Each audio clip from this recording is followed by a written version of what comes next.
주영진의 뉴스 브리핑 본격적으로 시작하겠습니다. 지난주 금요일이었죠. 지난 6일 주영진의 뉴스 브리핑은 특집으로 박근혜 전 대통령의 1심 선고 공판 소식 여러분께 자세히 전해드렸습니다. 징역 24년에 벌금 180억 원 선고받았죠. 전직 대통령이 1심 재판부에서 징역 24년 벌금 180억 원을 선고받은 데 이어서 이번에는 전직 대통령이 또다시 법정에 서게 됐습니다. 검찰이 오늘 이명박 전 대통령을 뇌물수수 등의 혐의로 재판에 넘겼다고 밝혔습니다. 조금 전에 한동훈 서울중앙지검 3차장이 직접 발표한 내용 저희가 이 짧은 시간에 한번 정리를 해봤습니다. 직접 들어보시죠. 서울중앙지방검찰청은 BBK 피해자들의 고발 등을 단서로 올해 1월부터 본격적인 수사에 착수하였습니다. 그로부터 약 3개월간 수사 결과 객관적인 자료와 진술 등 증거를 통해서 다음과 같은 사실을 규명하였습니다. 이에 따라 검찰은 오늘 이명박 전 대통령을 특정 범죄 가중 처벌대에 관한 법률상 뇌물수수, 조세포탈, 국고손실, 특정 경제범죄 가중 처벌대에 관한 법률상 업무상 횡령, 형법상 직권남용 권리행사 방해,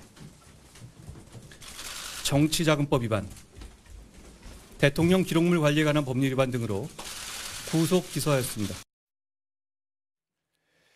검찰의 발표 내용은 정치권에도 상당한 영향을 미칠 수밖에 없습니다. 정치 알파고 순서에서 오늘 검찰의 발표 내용 자세히 여러분께 정리해 드리겠습니다. SBS의 임광기 논설위원 나와 있습니다. 어서 오십시오. 안녕하십니까.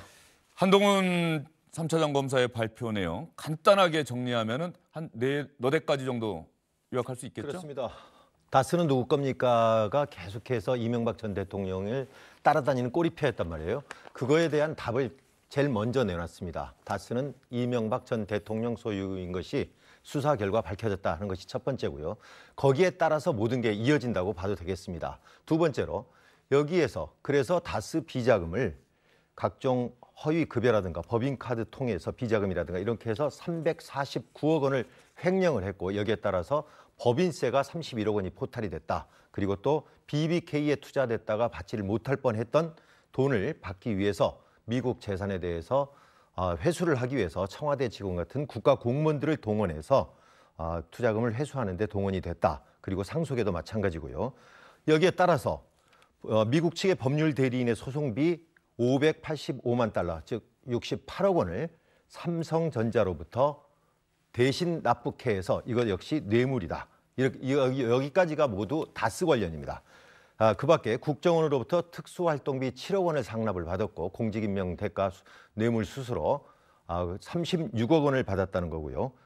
대통령 기록물 유출 3,402건 영포 빌딩에 은닉한 것들이 수사 과정에서 밝혀졌다. 이런 것들인데요.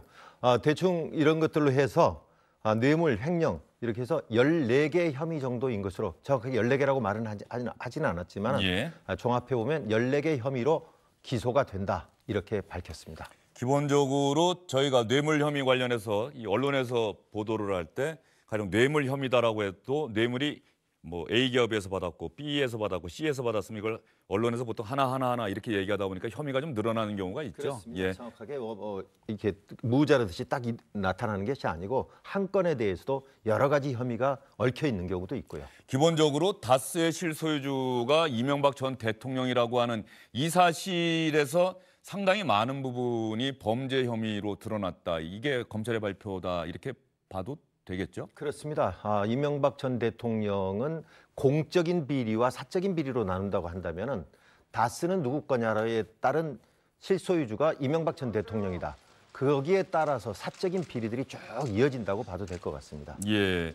검찰 발표 과정에서 나오지는 않았지만 네. 지금 취재 기자들의 어떤 취재 과정이나 이런 걸 통해서 네. 2007년과 2008년에도 검찰과 특검이 뭐 도곡동 땅 실소유주, 다스의 실소유주 이런 부분들에 대해서 수사를 했는데 그때 수사랑 이번 수사랑 달라진 게 어떤 게 있습니까? 새로 밝혀진 부분? 발표 때는 하지는 않았지만은 지금 기자들하고 일문일답을 하고 있거든요. 그 과정에서 방금 들어온 뉴스를 보면은 2012년 내곡동 특검이라는 게 있죠. 그러니까 잘 기억이 안 나시는 분들에서 잠깐만 말씀을 드리면 2012년도에 이명박 당시 대통령이 퇴임 후에 살 사저를 내곡동에다 지으려고 하지 않습니까? 그 땅을 사는데 12억 원이 들었어요. 그래서 이것이 돈이 이상하다 해가지고 그때 의혹이 있어가지고 내곡동에 특검이 조사를 하기 시작을 했단 말이에요. 그때 당시에 이시영 씨, 그러니까 이명박 전 대통령의 아들인 이시영 씨 명의로 12억 원의 땅을 삽니다. 이 돈의 출처가 어디냐라고 물어보니까 이시영 씨가 뭐라고 그랬냐면은 김윤옥 씨 명의로 융자를 받은 것이 6억 원. 나머지 6억 원은 누구 거냐 그랬더니 명확하게 하지는 못했어요. 그때 당시에 이팔성 전 우리금융 지주요 회장으로부터 6억 원을 빌렸다 그랬거든요. 그런데 그러면 그게 차용증이 있느냐 이런 걸 갖고 논란이 됐었는데 결국은 밝혀내지를 못했었습니다. 그런데 이번에 검찰 수사 결과에서는 자금 출처가 김윤옥 여사 거다. 그럼 이게 누구 거냐? 그러면 이팔성 전 회장으로부터 이명박 전 대통령이 받았던 뇌물 36억 원 중에서 거기에서 나온 6억 원이다. 이렇게 수사 결과 나왔다고 오늘 밝혔습니다. 예, 조금 전에 임광기 위원이 말씀하신 것 중에 다스와 관련해서 미국에서 소송을 했던 거고 미국에 있던 재산을 뭐 한 게 아니고 그 BBK 투자금 회수하기 위한 소송을 미국에서 진행했었던 그렇습니다. 그런 부분이 하나 있고 조금 전에 이팔성 우리금융 지주회장이라고 했던 부분은 당시에 이팔성 회장으로부터 받은 돈이 아니고 형인 이상은 회장으로부터 빌린 그 돈이었다라는 게 당시 이제 검찰의 내용이었는데 이번에 결정적으로 그 돈의 출처가 알고 봤더니 김윤옥 여사였다. 예, 이렇게 6억 원이 예. 김윤옥 여사로부터 왔다 하는 걸로 지금 밝혔습니다. 똑같은 검찰이 조사했는데 2007년, 10년 전, 11년 전의 조사 내용과 지금의 조사 내용이 달라졌다는 점은 국민들이 어떻게 생각할지 모르겠습니다. 이명박 전 대통령이 오늘 재판에 넘겨졌다. 그러면 재판은 언제쯤부터 시작이 될까요? 자, 일단 기소가 되고 나면 절차가 이제 재판부가 배당이 되지 않겠습니까? 예. 보통 배당이라는 것은 무작위로 이렇게 컴퓨터 배당을 하게 돼 있습니다. 그렇지만 이렇게 특별한 사건인 경우에는 관련 재판부가 있을 경우에는 배당을 할 수도 있습니다. 그런 걸로 봤을 때는 지금 몇 가지 조사를 받고 있는 것들이 이팔성 전 우리금융 지주 회장 사건이 대북으로부터 5억 받은 거 이런 것들이 또 조사를 받고 있는 재판부가 있거든요. 그래서 그쪽으로 하게 될지 또 다른 재판부로 하게 될지는 현재 모르겠습니다만은 일단 배당이 되고 나면은 조사를 받고 그렇게 되면은 다음 달 이달 말이나 다음 달 초부터는 재판이 시작이 될 겁니다. 그렇게 되면은 6개월 정도 지나고 나면은 이르면 10월 정도에 1심 재판이 선고가 떨어질 텐데 혹시 박근혜 전 대통령처럼 6개월이 더 연장이 또 다른 혐의들이 또 기소될 수가 있거든요. 그러면 그렇게 되면 또 최대한 1년 정도 걸릴 걸로 보입니다. 공판 준비 기일이라고 하는 것은 뭐 반드시 피고인이 그렇습니다. 나와야 되는 건 아니기 때문에 그렇죠. 이명박 전 대통령이 법정에 서는 모습은 아마도 다음 달 5월이 돼야 볼 수 있을 것 정도 같다. 되지 않을까? 박근혜 전 대통령도 마찬가지입니다. 그런데 말이죠. 조금 전에 옥중 조사 거부한다고 이명박 전 대통령이 거부하고 있다고 자막이 나갔는데 말이죠. 박근혜 전 대통령 구속기간 연장에 반발하면서 재판 그 이후로는 거부하지 않았습니까? 네. 이명박 전 대통령도 재판을 거부할 가능성이 있을까요? 현재로서는 그러지 않을 거로 보입니다. 자, 변호사 역시 강훈 변호사도 이야기를 하기를 적극적으로 임할 것으로 보인다. 지금까지 이명박 전 대통령이 입장을 밝힐 때 보면은 이 사건을 철저한 정치 보복으로 보고 있거든요. 그리고 정치 검찰로 봤기 때문에 자기는 조사를 받지 않겠다라고 했었고요. 그래서 그동안에 구치소에 가서 방문 조사를 하는 걸 전부 거부하지 않았었습니까? 그런데 다만 재판에 있어서는 받지 않을 경우는 본인이 상당히 불이익을 받을 수가 있습니다. 그래서 아마 나올 걸로 보입니다. 지금 이명박 전 대통령뿐 아니라 말이죠. 부인 김윤옥 여사, 아들 시영 씨, 네. 둘째 형 이상득 전 의원, 큰형 MB 이상은 회장, 다스의 이상은 회장. 이런 가족들도 검찰이 재판에 넘길 가능성 있지 않습니까? 그렇죠. 구속 기소는 아니더라도 불구속 상태에서 재판을 받도록 어떻습니까? 네. 그렇습니다. 지금 이명박 전 대통령의 기소 오늘 한 것 말고도 본인에게도 또 여러 가지 것들이 있어요. 예를 들어 장다사로 총무기획관이 국정원 특활비 10억을 수수해서 넘겨줬다는 거. 그다음에 청와대에서 불법 여론조사를 했다든가. 이시영 씨를 다스에서 부당 지원했다는 의혹이라든가 현대건설에서 2억 6천 뇌물수수 의혹.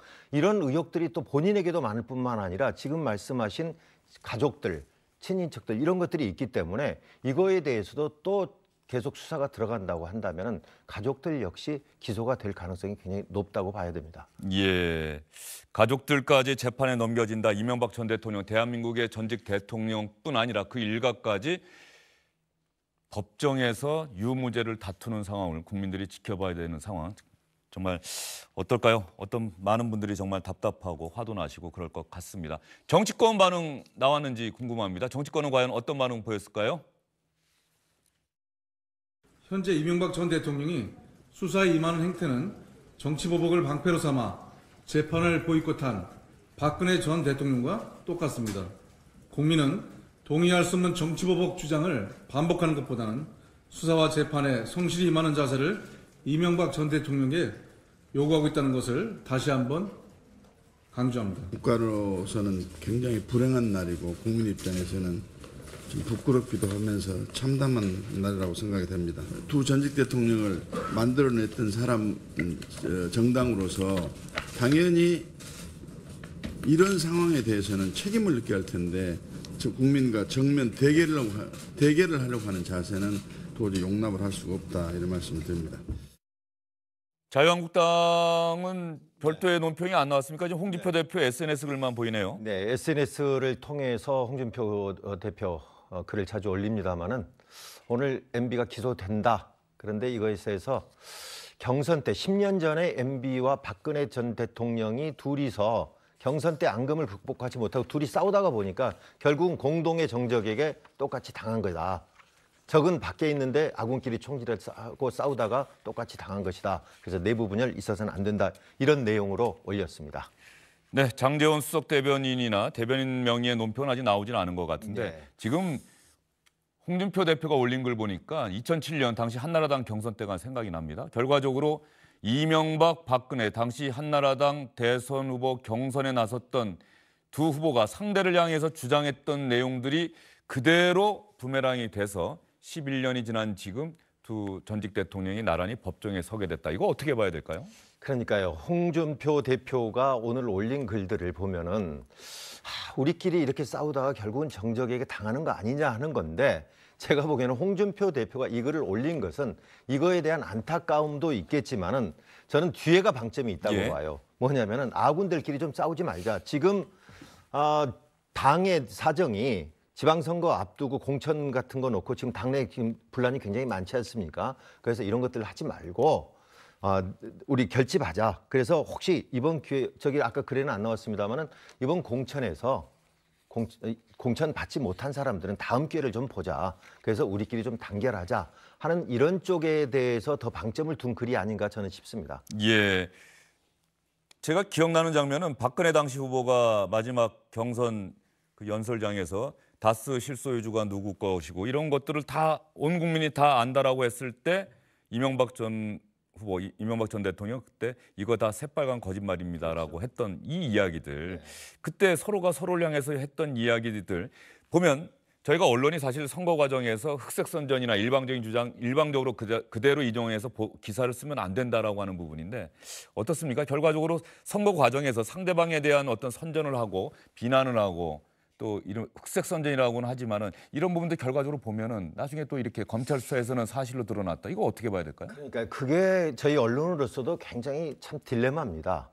선거 과정에서 마타도가 있으면 안 된다, 흑색선전이 있으면 안 된다고 분명히 말하지만은 거기에서 제기되는 문제들에 대해서는 철저히 검증이 돼야 됩니다. 언론도 검증을 해야 되고 정치권 역시 그거에 대해서 정확하게 해명을 해야 되고요. 납득이 될 만한 해명을 해야 되고 또 그거에 대해서 해명을 하면은 그 주장에 대해서 잘못된 거에 대해서는 잘못된 대로 또 해명을 해야 되고 그래서 항상 그때 당시에 이명박 전 대통령이 새빨간 거짓말이라고 그랬단 말이에요. 그런데 물론 최종 판결이 나와봐야 되겠습니다만은 오늘 기소된 걸로 봐서는 전부 맞는 걸로 된단 말이에요. 어쨌든 선거 과정에서 언론도 그렇고 정치권도 그렇고 어떤 의혹이 제기가 되는 것에 대해서는 철저히 검증을 하는 노력이 있어야 된다고 봅니다. 지금 자막이 나가고 있는데 말이죠. 이명박 전 대통령 변호인단의 최병국 전 의원, 대검 고위 간부 출신이죠. 검사장 출신인데 대검 공안부장도 지냈고 7명으로 확대가 된 겁니까? 일단은 그렇게 돼 있고요.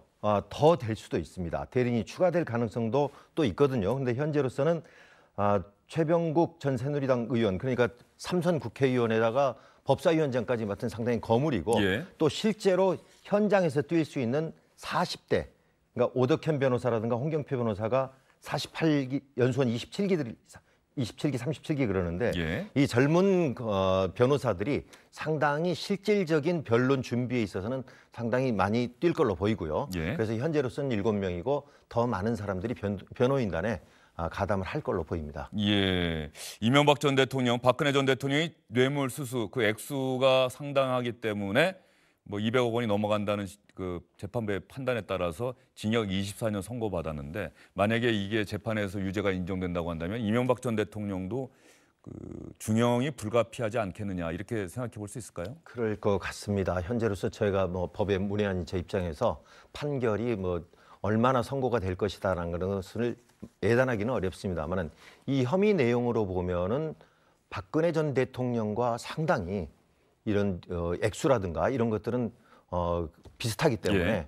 어떤 결정이 내릴지 저도 굉장히 지금 예. 궁금합니다. 뇌물 액수가 5천만 원 이상인 경우, 1억 원 이상인 경우 뭐 최대 무기징역까지 선고가 가능한데 지난번에 김세훈 부장판사가 직접 그런 부분까지 설명을 했기 때문에 이번에도 이명박 전 대통령도 중형이 불가피하지 않겠느냐는 전망이 나올 수밖에 없을 것 같고요. 재판부도 박근혜 전 대통령 맡았던 서울중앙지방법원 형사합의 22부가 다시 이 사건 맡게 될까요? 상당히 중대한 사건이기 때문에 어떻습니까? 아까 말씀을 드렸던 대로 배당은 원래는 컴퓨터에 의해서 자동 배당이 되지만 이번 건에 대해서는 현재 예상하고 있는 재판부는요. 예. 보니까 아까 말씀을 드린 대로 중대 사건의 경우에는 심리 효율성을 근거로 해서 관련 사건을 맡고 있는 데서 하게 돼 있거든요. 그래서 김백준 총무기획관은 지금 형사합의 33부가 맡고 있습니다. 그런가 하면 이병모 청계재단 사무국장은 형사합의 30부가 맡고 있거든요. 그래서 아마도 이쪽에서 맡지 않을까 하는 쪽으로도 법 쪽의 안팎에서는 점치고 있습니다. 네, 법원에서도 박근혜 전 대통령 재판 맡았는데 또 이명박 전 대통령 재판까지 맡으라고 한다면 서울중앙지법 형사합의 22부의 부담이 너무 큰 것 아니냐라고 하는데 또 어떤 면에서 보면은 그 사건을 직접 재판해 봤기 때문에 경험이 있고 그런 측면에서 또 잘 재판을 진행하지 않겠느냐 이렇게 생각할 수도 있을 것 같고 법원의 판단도 앞으로 좀 지켜봐야 될 것 같습니다. 임강규 위원과는 여기까지 이야기 나누겠습니다. 수고 많으셨습니다.